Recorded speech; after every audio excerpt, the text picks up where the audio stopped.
happening on Wall Street. Economic indicators. Who knows where this is going to end up? To understand the economy, you have to understand human nature. This podcast is powered by Acast. How are you? It's the podcast. It's David. It's me and your man. How are you, Ed? How are you doing? Are you well? I'm very good. Yeah. How about you? Well, my midlife crisis has been put on hold because I decided to go for a A chopper. chopper. Exactly. Exactly. Pimp my ride. I know. No, decided I was going to go for, and it's really Mickey Mouse, a 50cc bike. I know, But then I just said to myself, nah, if you got the Vespa, it's got to be 125. So I've been caught in a Brexit dilemma. Oh, no. Because you've got to order the bikes in the UK, so it's going to take a couple of weeks. Right. But Might then take more than a couple of weeks. But then I will be the ace face. Quadrophenia. It'll be me going up and down. I'll be going to Tremor in me parka on me Vespa. I'll jump on the back. That'd be brilliant. Anyways, all is good. No, but all is good. Funny old week. I want to talk about drugs this week, John. Well, just before you do, you know, a couple of weeks ago, last week actually, you were talking about the Dutch East India Company. I do. Well, I was reading around a couple of things and I came across a thing on the Dutch East India Company, which I found mightily fascinating. You know, back in the kind of the early 20th century, cocaine was used, you know, all over the place. They had, a bit like the early 21st century. Well, that's true too. But, you know, it was in Coca-Cola and all that kind of stuff. But it was a stimulant. Yeah. And it was prescribed for all the soldiers in the First World War. But you used to be able to buy it also in a tablet form. And the brand name of that tablet form was called Forced March. No way. So Like you're marching powder. Colombian marching powder. Yeah. Okay. But it's interesting that the main supplier of cocaine and coca plants to Europe was from Peru. Okay. Come the First World War, there was obviously a cut-off in supply. Yeah. So the Dutch East India Company, together with some Dutch bank, set up a big plantation in Java or where it's Borneo. That was their part of the world. That was their part of the world. So they set it up there, and the Dutch East India Company, as a result, became the biggest supplier of cocaine into Europe. See, John, I've told you the Dutch have this extraordinary capacity to make money. They really, really do, you know. And but actually, on the whole issue of drugs, is what I want to talk to you about is why the war on drugs has been a total failure and needs to be changed. Yeah. But on the issue of state-sponsored drug peddling, of course, the biggest example of that is the British peddling opium to the Chinese.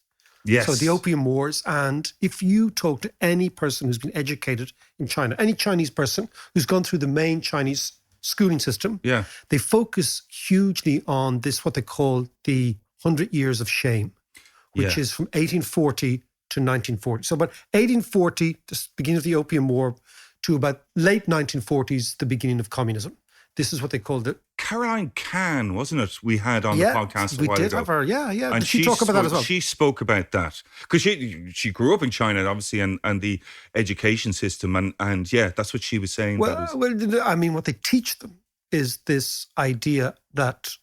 So when people think about Chinese anti-Western feelings, one of the major causes of this is the Opium War, which was what basically happened is the Brits went into China with all their second-rate goods from Sheffield and Bolton and said to the Chinese, do you want to buy any of this stuff? And the Chinese looked and said, no, man, no, that's not for us. We don't want this shit, right? So the Brits thought, oh, okay, they don't want our stuff. So we got to sell them something. This is from Hong Kong in the 1850s. Yeah. So they said, why don't we sell them opium? We'll make the opium in Pakistan, where it's still made. We'll package the whole stuff. We'll flog it to the Chinese. We'll create, think about this, a nation of addicts. Yeah. And this is how we will bring the Chinese down. It's an amazing what they strategy, did. Isn't it? And so the Opium War was basically selling heroin to create an addicted population in order to reduce the capacity of the Chinese to resist the British need and will to open up the Chinese market. It's extraordinary. It's amazing. Well, I'll tell you something else then about the British Army and drugs. I went off in a little down a rabbit hole during the week reading about this, but it was the Encyclopedia of World War I think it was. But they talked about in 1917, during the siege of, was it the siege of Jerusalem or the siege of Gaza? I'm not sure. Oh yeah, when the Brits were and the French were against the Ottomans. Yes. Yeah. And the Ottomans were holding out for months and they couldn't break them down. So what the British did was they flew over and just dropped loads of joints laced with opium.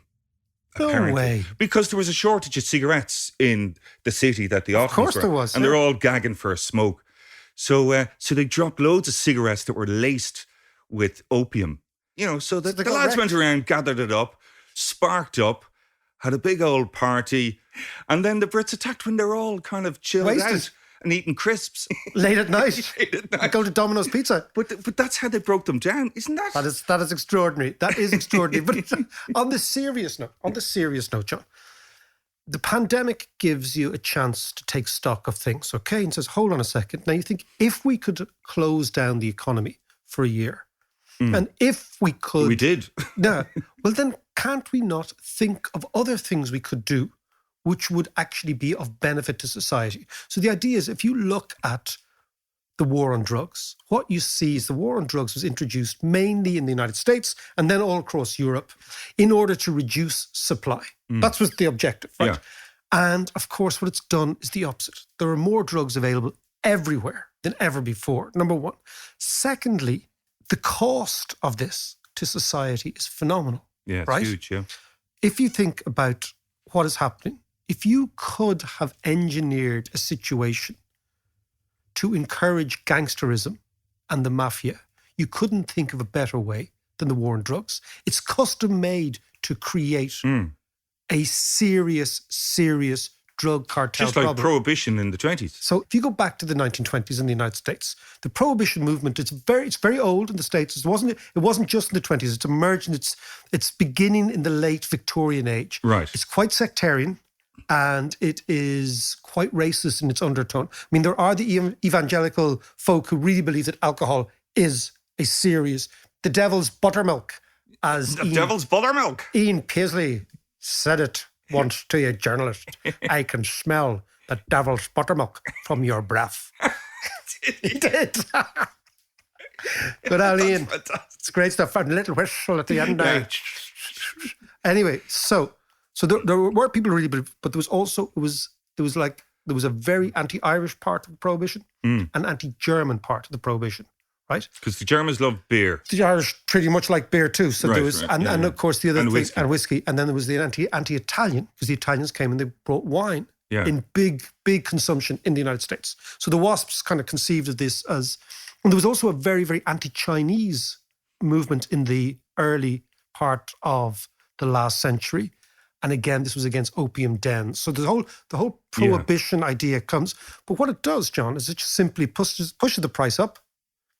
And you take a business that was legitimate, you make it illegitimate, and you attract in a certain type of individual, a criminal, for example. You criminalize the entire thing, but more importantly, by constricting the supply, and this is the economics of drugs, right?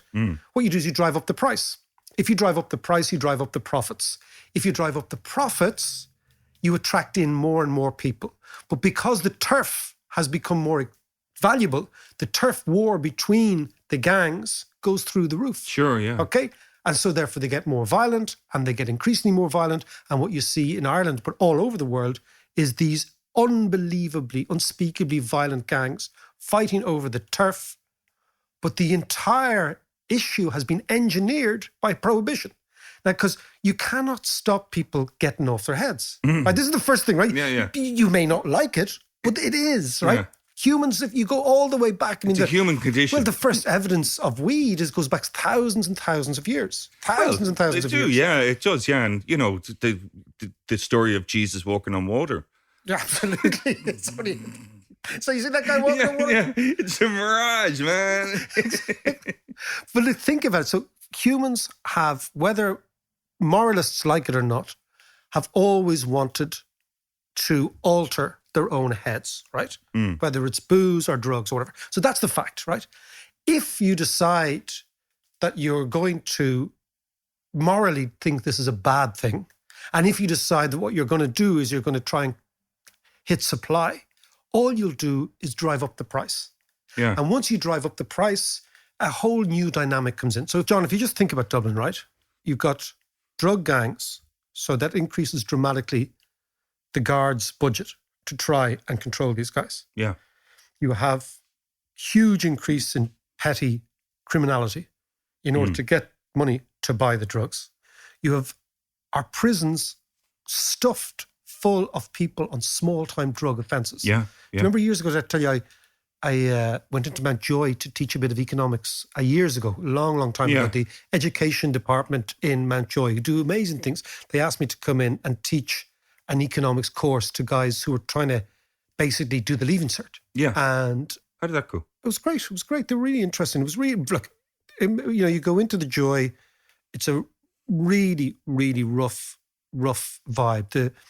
What you notice in prison, even if you're in there as a teacher, is the capacity or the risk of incidental violence is phenomenal, right? Right, yeah. And that puts you really on edge, irrespective of what you're doing there. And then it was very clear in the class. Did you feel threatened? No, you don't feel threatened, but you just know that this can kick off any time. Yeah, right. It's like walking into Knox Hall in 1982. Exactly, with the target on your back. Exactly. But exactly that, right? Yeah. And then, so we sat in... Knox Hall was a disco, by the way. Yeah, by the way, Knox Hall is a disco in Monkstown named after John Knox, the Calvinist.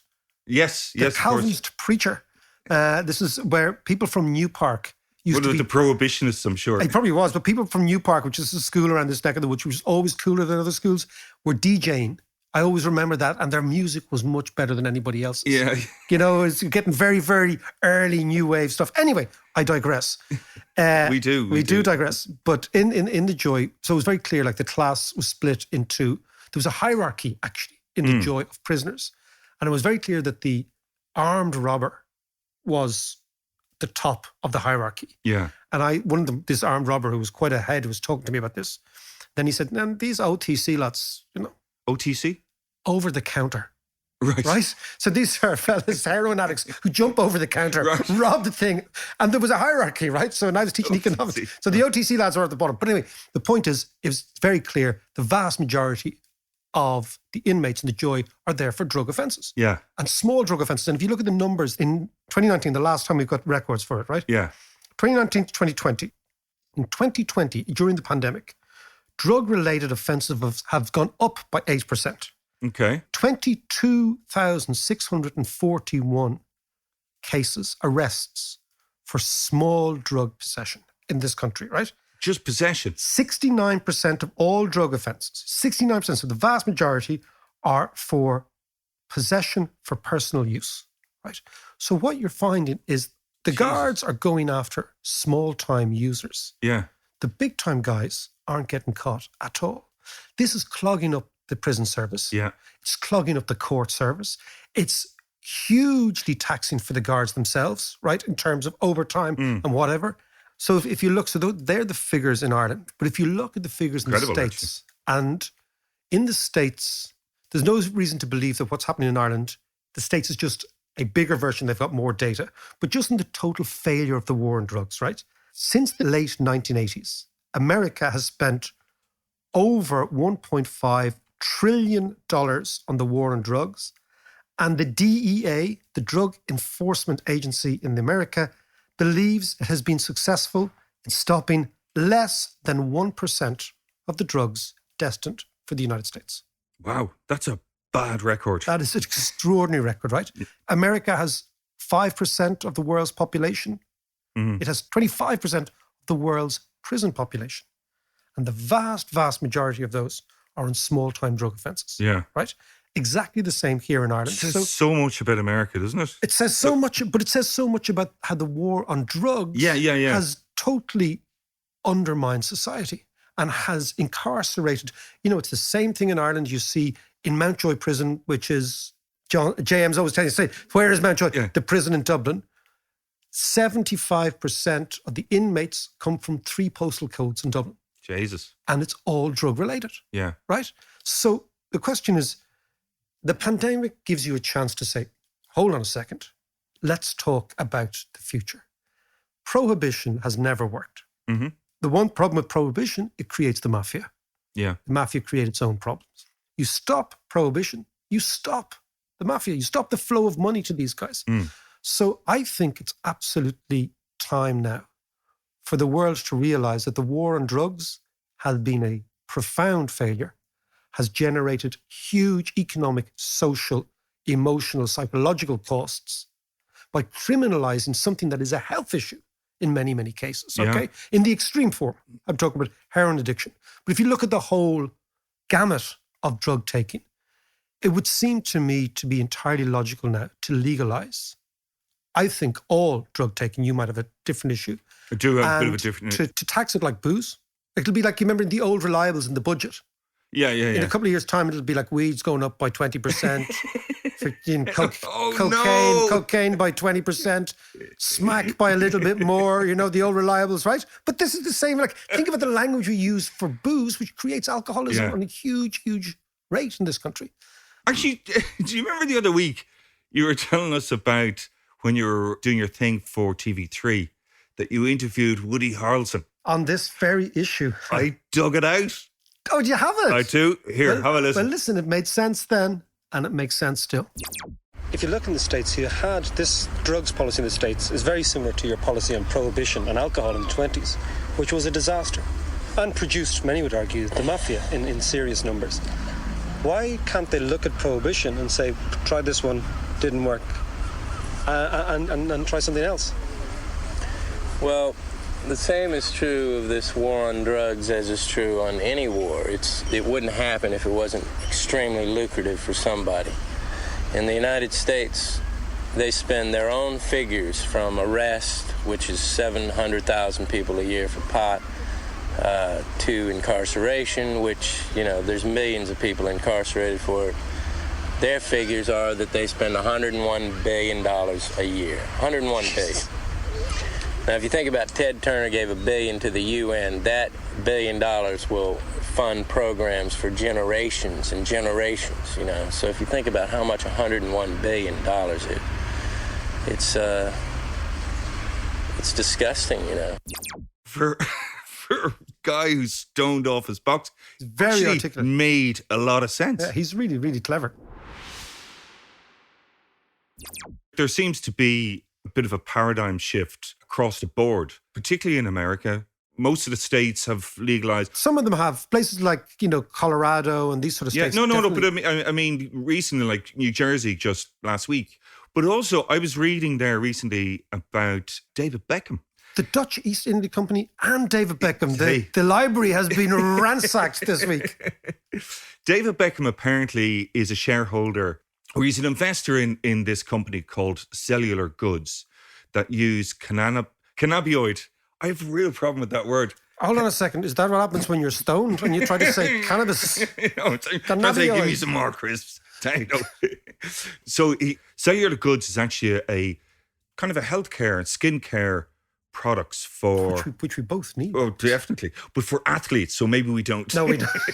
for wannabe athletes, for couch leaths. But they raised something like 13 million euro and their share price shot up by 310%. They don't have any goods in the market yet. They're not coming out till September. But it's the whole kind of shift towards... Yeah, and that's a function, one, and something we'll talk about later on the podcast, of lots and lots of money being around, but it's also that lifestyles are changing. And we've got to figure out, Canada legalized weed. It seems to me to be the logical way to go. And the more you think about it, the more, if you look at what happens when you criminalize something, not only do you put it into the criminal elements and you encourage, and as I said before, if you could have conceived of a way to encourage and motivate criminals to get involved in a business, you couldn't have done it better, right? That's the first thing. Yeah. Because you have a demand which is always there. And you can track supply. It's like our housing market. Price just goes up. It's the same idea, right? Yeah. But the price itself acts as something else. The fact that the price itself goes up creates a very bizarre incentive for the drug gangs to supply more. Yeah. So the very increase in the price is sufficient to attract in more and more crims into the business. And then, of course, you've got the chain from the top guy down to the what they call the drug mule, right? And all the various different things. But we are doing that. I'll give you another statistic from the States, which is amazing, right? Hit me with them. Between 2000 and 2010, okay, so it's a long time ago, right? This is the seizure of raw and prepared opium increased by more than 12,000% in the US. To put this another way, the amount of opium seized in 2010 in the States was 57,023 kilograms. That was 126 times the amount of opium seized in 1990. So the war on drugs. Holy moly. So this is crazy. And then if you go around Dublin, there's cocaine everywhere. Yeah. So basically what you have is that also you've got all sorts of drug supply have not only not contracted faced with the war on drugs, but they've increased everywhere, right? And Ireland is the same and the UK is the same. And yet I think it's fair to say that if you even talk to law enforcement, right, to the cops, right, or to government ministers, or any economist worth their salt who could actually do something here, everyone would say privately, you know what, this isn't working. Yeah. It's creating disasters in the prisons, it's creating these gangs, it's creating violence in the streets, it's creating lots of petty criminals, yada, yada, yada. So privately people would admit it. But this is the real dilemma with running countries, is publicly the state can't bring itself to admit what it would happily admit in private. So rather than change, we double down. It's the idea, Galbraith said, when the conventional man is faced with the choice between changing his mind and finding the proof not to do so, he always gets busy looking for the proof. So we know it's not working. Yeah. And yet, in public, we continue to double down on the policy. Again, if we're really in a quoting mood, it's the Einstein thing, the definition of stupidity, doing the same thing over and over again, expecting different results. Yeah, with all the legalization in Canada and in the States, and actually mostly around Europe as well. Certainly Portugal's more or less legalizes, Spain more or less. All that kind of stuff.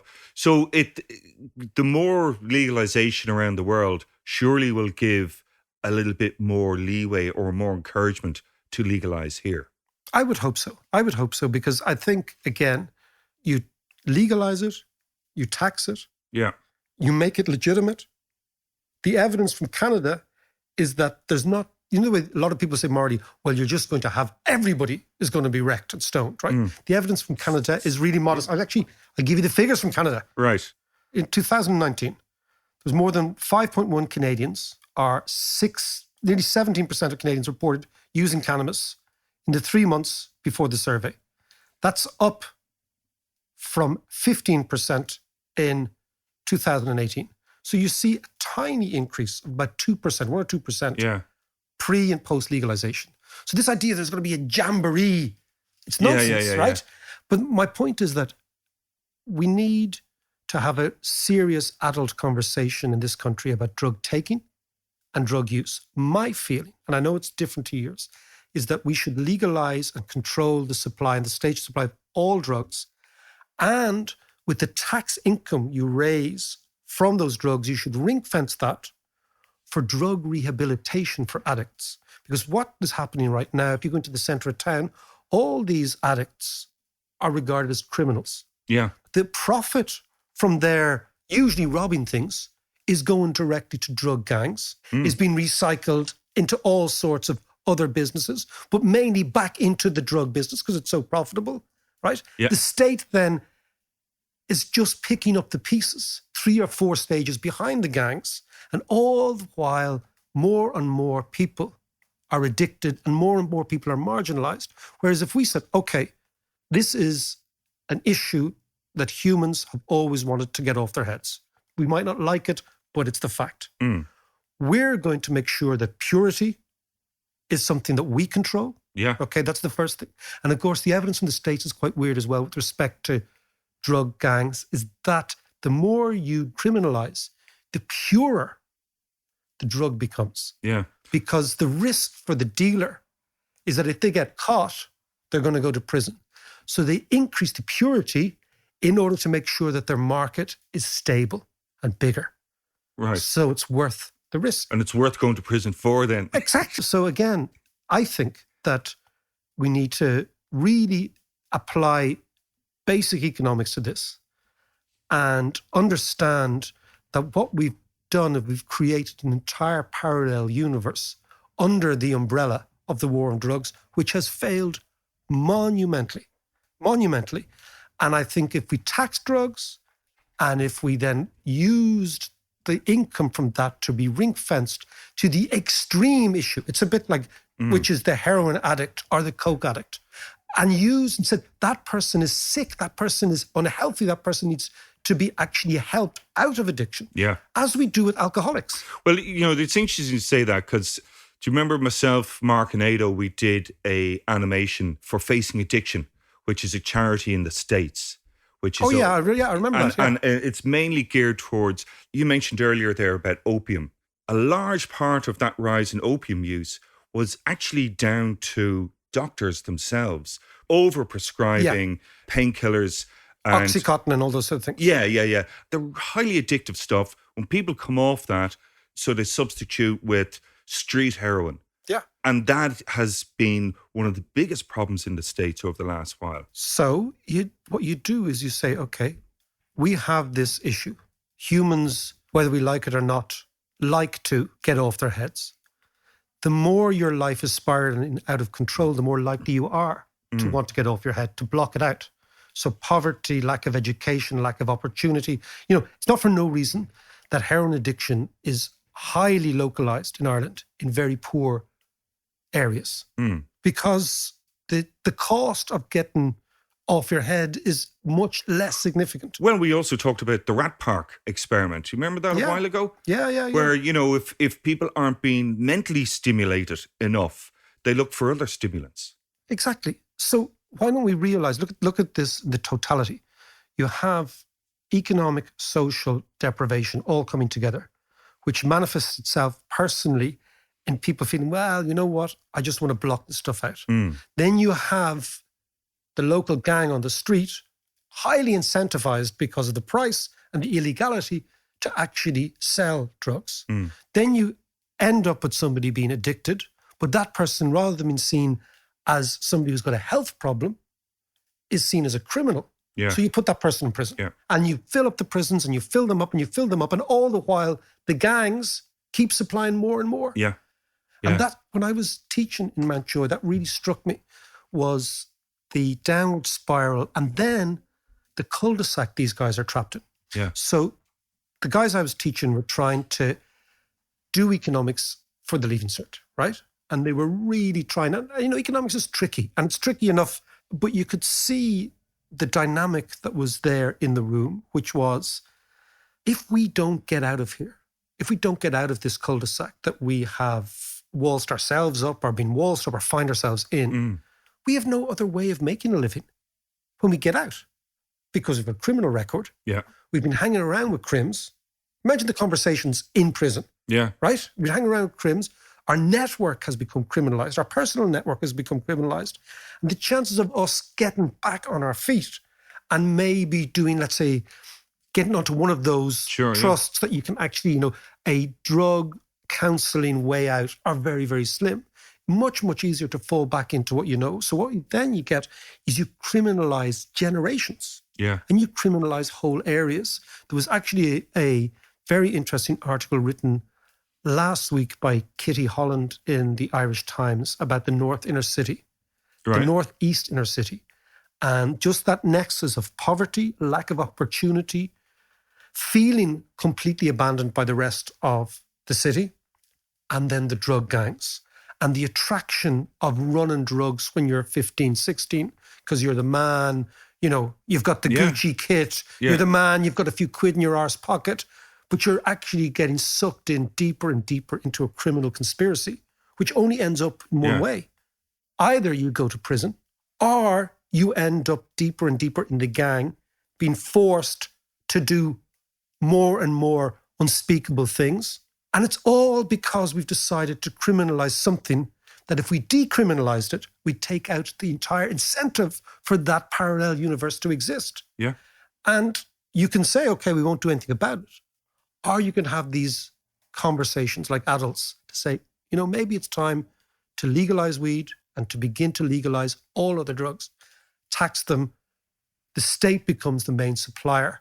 And what you do is you take out the incentive for the gangs to both terrorize people, number one, but also to have a huge amount of the population, the young population, really by the balls, which is what's happening. But you know what's kind of ironic as well is that the whole lockdown during this pandemic was designed to protect the vulnerable.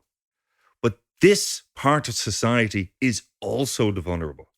And maybe we need to start thinking along those lines now as well. Absolutely. They're A, they're the vulnerable, and B, they're preyed on. Yeah. And they are the victims in all this. Not the general society, but a small part. And again, when it comes to weed, and pills, and coke, and heroin, all this sort of thing, we need to just rethink the way we deal with the whole thing. Yeah. You know, just before Canada legalized marijuana, I came across an article and I sent it to Al and said, what do you think of this? It was about investing in shares in grow farms, whatever.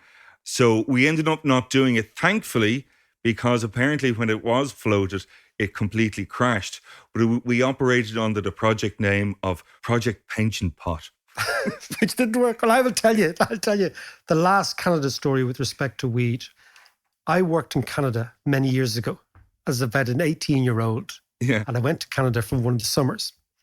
And it was just amazing. You're in Toronto, you're an Irish kid, you didn't know what the hell's going on. And of course, the weed is much stronger in Canada, even back then, right? Yeah. And there was a thing in Toronto called the CN Tower, which is this extraordinary building, I think built in the 70s, one of the tallest buildings, a huge thing, right? And on my 19th birthday, or was it 8th? Actually, my 18th birthday, I decided... You were barely legal yourself. I know, it's mad, isn't it? 18, 19, I decided what we were going to do is there was a bar on the top of it, and we were going to go up and have a drink in the bar. Yeah. But the problem is the lads skinned up beforehand. And I didn't know I had vertigo until we were about, it seemed to me like a mile up in a glass lift, stoned. In the wind, the thing is going around like this. Did you have a freak out? Complete, like you know the sort of general paranoia you have when you're stoned. But, yeah, I obviously had vertigo. Yeah, and I didn't realise it until I was up halfway up in the glass box, off me box, in the biggest building in the world. Hello. My name's Terry and I'm a law abider. There's nothing I like more than getting fired up on beer. And when the weekend's here, I exercise my right to get paralytic and fight. Good bloke fairly, but I get well leery when geezers look at me funny. Bounce them round like bunnies. I'm likely to cause mischief. Good clean grief, you must believe, and I ain't no thief. Law abiding and all legal. And who cares about my liver when it feels good? What you need, some real manhood. Rasher, burning casher, putting people's backs up. Public disorder, I give you public disorder. I down 8 pints and run all over the place. Spit in the face of an officer, see if that bothers you. Cause I never broke a law in my life. Someday I'm gonna settle down with a wife. Come on lads, let's have another fight. My name's Tim and I'm a criminal. In the eyes of society, I need to be in jail for the choice of herbs I inhale. This ain't no wholesale operation. Just a few eighths and some PlayStation's my vocation. I pose a threat to the nation. And down the station, the police hold no patience. Let's talk space and time. I like to get deep sometimes and think about Einstein and Carl Jung and old kung fu movies I like to see. Pass the hydrator, please. Yeah, I'm floating on thin air. Going to Amsterdam in the new year. Top gear there. Because I take pride in my hobby. I home-make bongs using my engineering degree. Dear leaders, please legalise weed for these reasons. Like I was saying to him, I told him, fuck with me and you won't live. So I smacked him in the head and downed another Carlin. Bada bing, for the lads light. Mad fight, his face a sad sight. Vodka and snake bite. Going on like a right geese. He's a twat. Shouldn't have looked at me like that. Anyway, I'm an upstanding citizen. If a war came along, I'd be on the front line with them. Can't stand crime either, them hooligans on heroin. Drugs and criminal, those thugs are the pinnacle of the downfall of society. I got all the anger pent up inside of me. No, I don't see why I should be the criminal. How can something with no recorded fatalities be illegal? And how many deaths are there per year from alcohol? I just completed Gran Turismo on the hardest setting. We pose no threat on my settee. Oh, the pizza's here. Will someone let him in, please? We didn't order chicken. Not a problem, we'll pick it out. I doubt they meant to mess us about. After all, we're all adults, not louts. As I was saying, we're friendly, peaceful people. We're not the ones out there causing trouble. We just sit in this hazy bubble with our quarters, discussing how beautiful Gail Porter is. MTV, BBC 2, Channel 4 is on till 6 in the morning. And then 6 in the morning, the sun dawns and it's my bedtime. Causing trouble? You're stinking rabble, boys, saying I'm the lad who's spoiling it. You're on drugs. Really bugs me when people try and tell me I'm a thug just for getting drunk.